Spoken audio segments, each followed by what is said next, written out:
I was talking to you about the notion of subject, how, Ricoeur is trying to understand the concept of subject.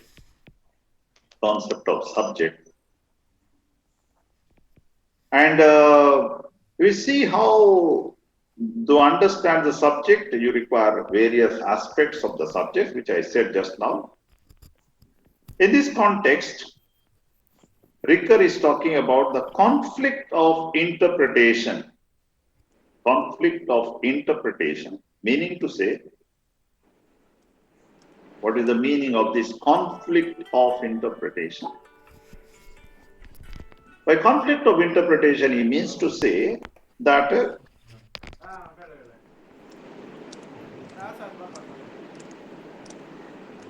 the subject can only be known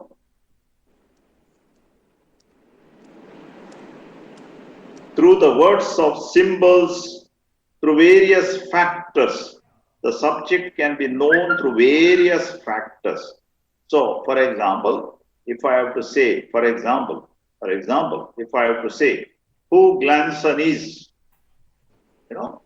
if I have to say who Glanson is, what is the subject of Glanson? Now, if I have to say who Glanson is, I don't have a Glanson cut off from everything. So normally when we say who Glanson is, what is our answer? Who Glanson is? What is the answer? What is the answer? Human being. Glanson is a human being, that understood. That is, looks like a human being. I don't know whether he is, but anyway, he's a human being, understood. So normally other things, what do we say about Glanson? He's a seminarian. He's a seminarian. So he's a seminarian. So immediately he's a seminarian. So immediately he's connected to something else. You understand? He's connected to something else. He is son of so and so. So what do? I connect him to something else. I say Glanson is intelligent, he is a student. Then what do? I connect it to something else. I say Glanson is this one. What is that? He's tall, good looking, handsome. So who considers tall and good looking? The society. Society can call him is a tall and a good looking fellow. So you see, what is the meaning of all this? Meaning of all this is that my identity is not, is connected to others. I don't have an identity non-connected. I don't have an identity non-connected. My identity is always connected to things, to place, to issues. Therefore, in this context, he is criticizing Edmund Husserl. Is criticizing Edmund Husserl, who said that we can have a direct intuition of the self. Husserl had said that we can have a direct intuition of the self, meaning to say that I can have a direct understanding of the self. I can know who am I. I can have a direct understanding of the self. I can have a direct understanding of the self. So you see, so I can have a direct understanding of the self. That was the Husserlian way of understanding the self. But for Ricoeur, there is no direct understanding of the self. Our understanding of the self passes through signs and symbols, meaning to say, our understanding of the self passes through signs and symbols, meaning to say, my understanding of the self passes through the language. Language is a sign. Through words, through gestures, through actions, through varieties of people. So you see, I do not have a self which is pure ego. That's what Husserl was trying to say. There is a pure ego. Husserl was trying to tell us that there is a pure ego. For Ricoeur, there is no such a thing called pure ego. Ego is always, mixed with the things, with issues. things and issues.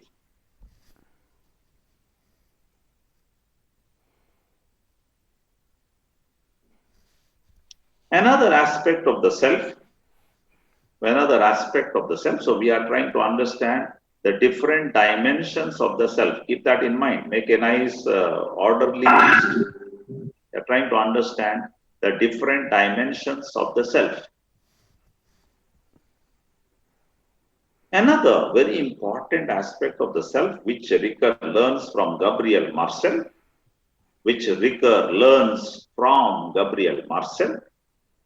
is that the self is an embodied self. Self is an embodied self. Anybody can tell me what is the meaning of embodied self? It has body, Father. We just got flesh. Yes, absolutely. So self is embodied self, means the self that I have is a self with a body. And this is what Gabriel Marcel had said. I have spoken to you about Gabriel Marcel. It was Gabriel Marcel who said that I am my body, and not to say I have my body. If you say that I have my body, what am I doing? I am making a distinction between myself and my body. For example, when I say I have a shirt, when I say I have a shirt, what does it mean? I have worn a shirt which I can remove, and throw out. I can wear another shirt, or I can go without a shirt. Whereas in the question of my body, I cannot say I have a body. If you say that I have a body, I can take out my body, I can remove my body, I can throw out my body. Can I do that with my body? Excuse me, Father. Can I do that with my body? No, Father. No. So we cannot do it. I'm If the I body. have to exist, I have to have my body. Excuse me, Without body, you cannot exist. Father. You cannot exist without the body.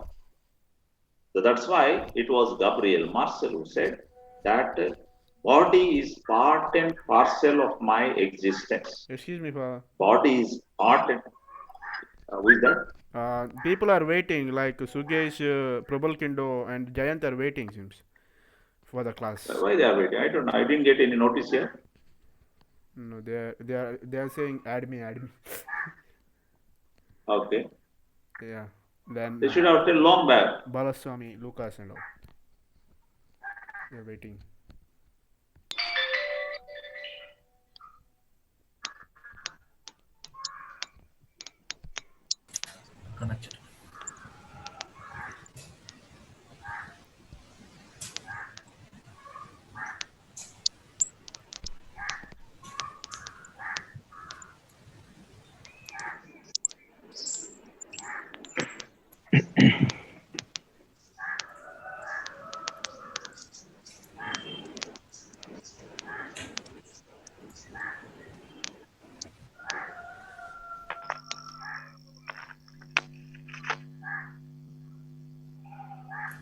Where are they, man?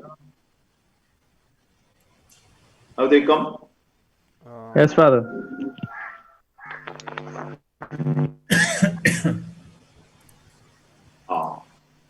They should have told long back. Why they are waiting?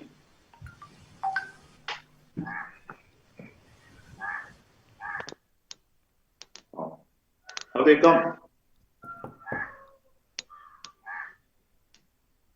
Have they come or not come, man? Not come. Anyway, we continue. I don't know. We don't see them. This one participants. Let's see.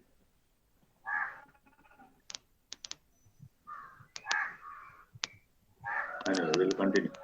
So you see, the aspect of the body is an integral aspect of my being. It's an important and integral aspect of my existence. So I cannot understand the self. I cannot understand the self without accepting the aspect of my body. So here he is influenced by the philosophy of Gabriel Marcel. So body is part and parcel of my existence.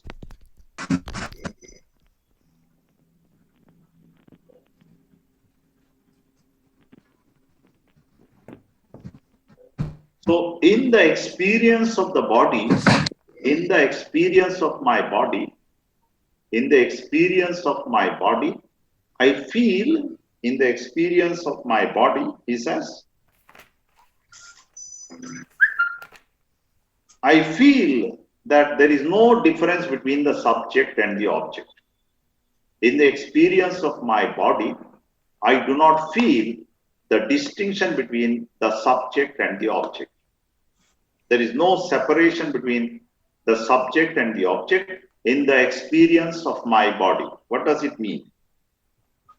That distinction, difference between subject and object disappears when I experience my own body. For example, if you touch, your right hand touches the left hand. Your right hand is touching the left hand. Now, who is touching whom? Who is touching? I am touching myself.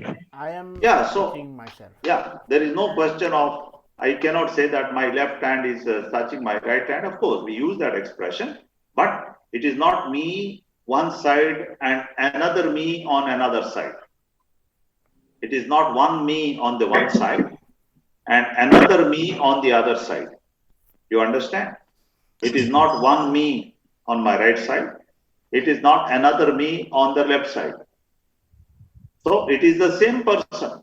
So that distinction between the subject and the object disappears. The distinction between the subject and the object slowly disappears. Am I making things clear? Yes, Father. Am I making Yes, things Father. clear? So you see, in order to understand the subject, in the understanding of the body plays a significant role. My body, without body, I cannot exist. And in the body experience, in my body experience, when I experience my own body, that subject-object distinction is no more there. I experience myself. It's an experience, in-depth experience of the self.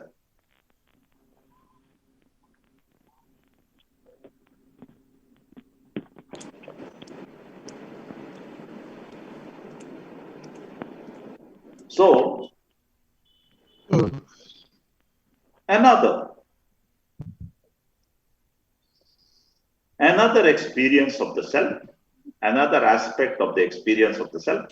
I am giving you the different aspects of the experience of the self, which is you find also in the notes, but I am giving you so that you understand in a language which is simplified, and I am giving you in a logical connection, in an order. So in the understanding of the self, he says, we need to take into account three aspects, three sides of the understanding of the self. In the understanding of the self, we need to take into account the three areas or the three sides, which he understood from different studies. After studying so many, I told you, he makes a very beautiful synthesis of different philosophers, psychoanalysts, linguists, and all that. So he says, we must keep in mind the three ways or three dimensions of human existence. One is the past,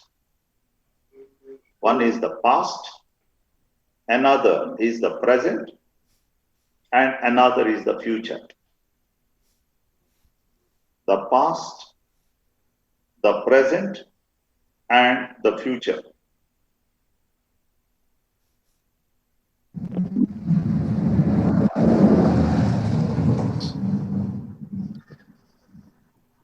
So he says, people who have emphasized there are people, philosophers, who have emphasized only of the past.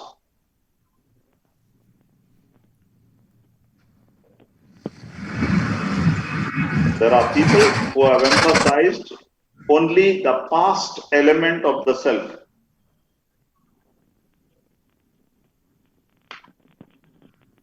Emphasize the past element of the self. What he calls the archaeological element. Archaeological means the element of the past, archaeology.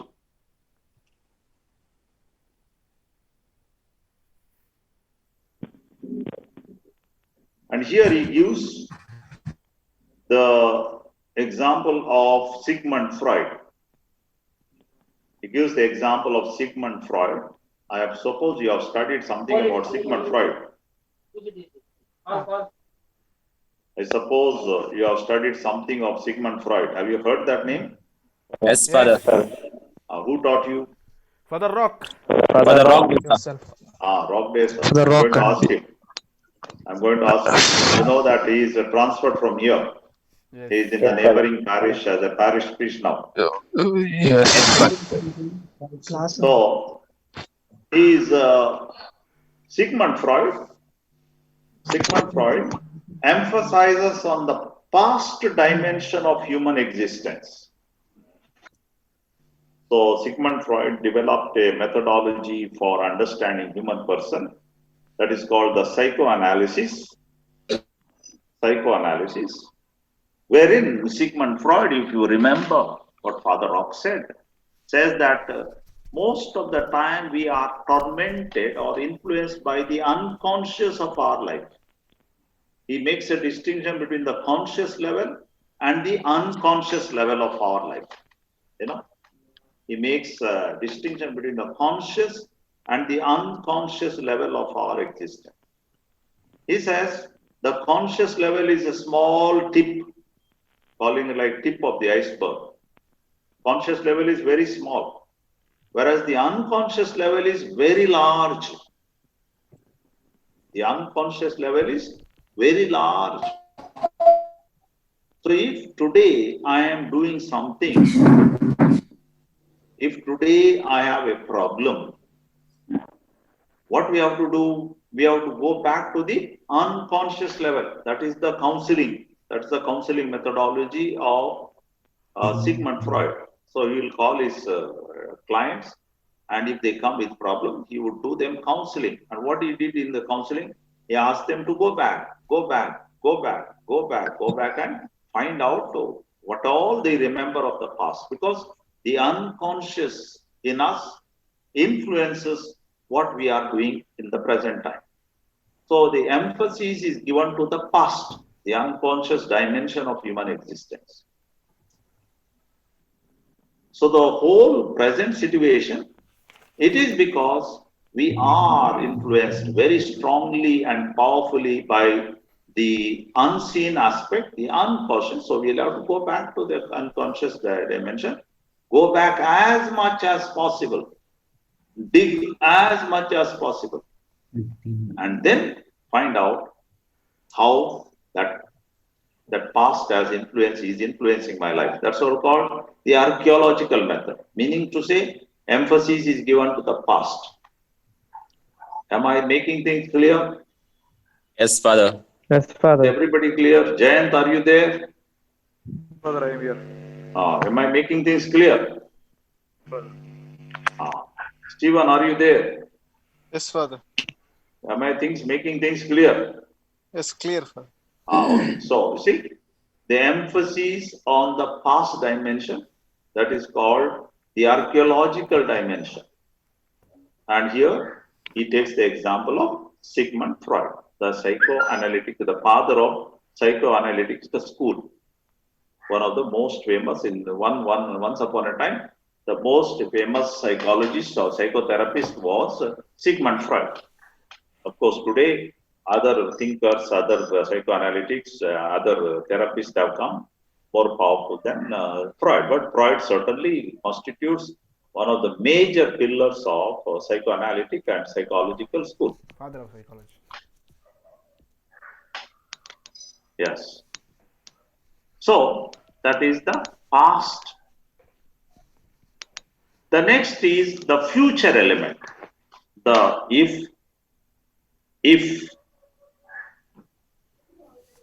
if Sigmund Freud speaks about regression, regression is going to the past, regression.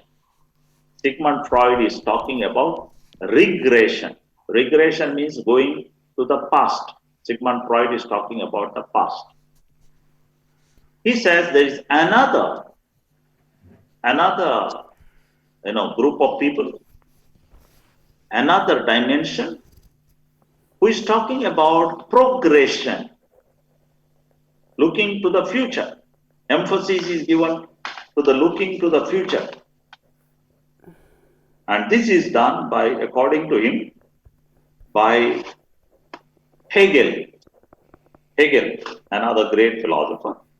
I have not taught you Hegel, who I was supposed to teach you during our existential philosophy. It's slightly difficult to understand.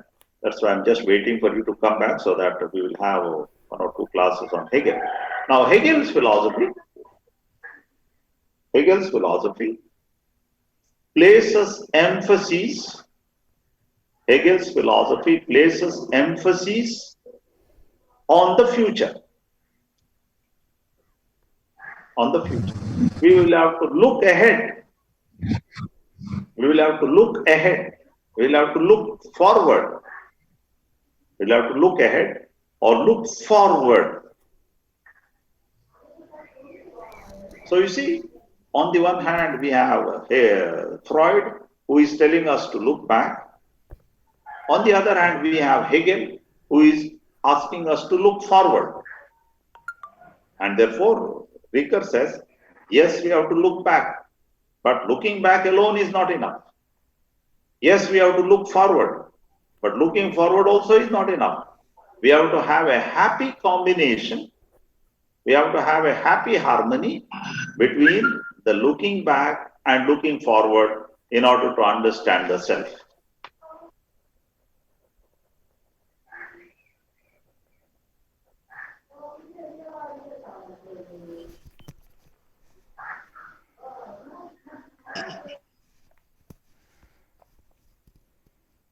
We have to take into consideration 3 aspects: the present, the past, and the future. Regression, the progression, and the actual situation. Regression, progression, and the actual situation. So we'll have to keep in mind to understand the self. You cannot be over leaning towards the regression. Neither can we be over leaning towards the progression. We have to have a balance between the past, the future, and we'll have to see the present. And therefore, understanding the self is a conflict of interpretation. The word conflict here, don't understand negatively. It's a conflict of interpretation. It is a coming together of different interpretation.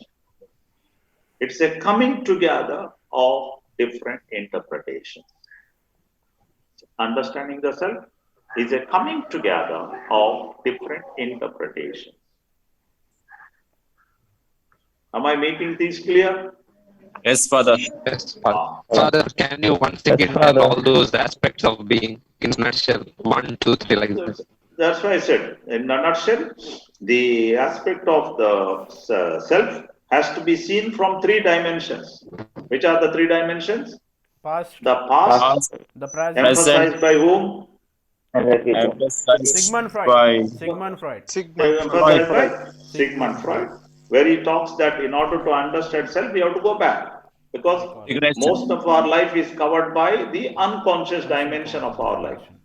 We are filled with the unconscious. The conscious dimension is only like the tip of the iceberg. That is what he gives the imagery. Our life is like a tip of an iceberg. What is seen, the tip is seen, but behind that, there is a huge piece of ice which is not seen. So, Freud is telling we have to go to the inside part to understand the self. Whereas Hegel is talking about we have to look into the future, the eschatological dimension. Eschatological dimension means the future dimension. Eschatology, there's a big word and you'll have a subject to study in theology. Eschatology is a science which talks about the eschaton, the future. The future. So, eschatological. So, there is the aspect of the past, there is the aspect of the future, but there is also the aspect of the present. So, 3 dimensions are required in order to understand the self. So, you cannot overemphasize one aspect at the cost of another. You cannot overemphasize one and underestimate another.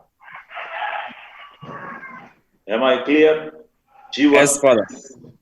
Yes, Father. So you have to read the notes.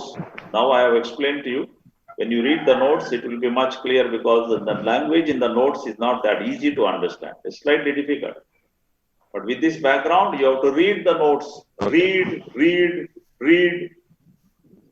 If you don't read, then you. So I told you from today onwards, we are like regular classes, like in the seminary, strict timetable,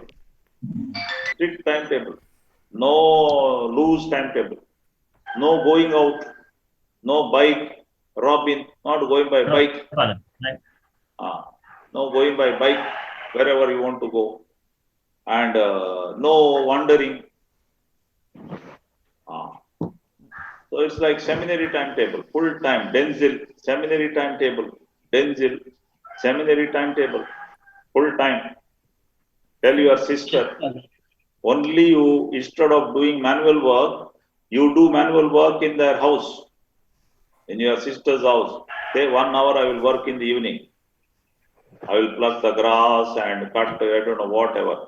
Then tell her, in the evening, 1 hour, I will help you in the kitchen, cooking, washing plates, dishes, and so on. So tell, Washing dress. okay, whatever. So you say that cleaning the house, so that is the manual work. Then cleaning the compound that is around the place, cutting grass and all. Then helping her to wash the dishes, clean the house. So that's the only free time. Yes, Father. Please, son, did you understand? Read, Father, read. Yes. So you just throw your cricket into the dustbin. No more cricket. Yes, Father.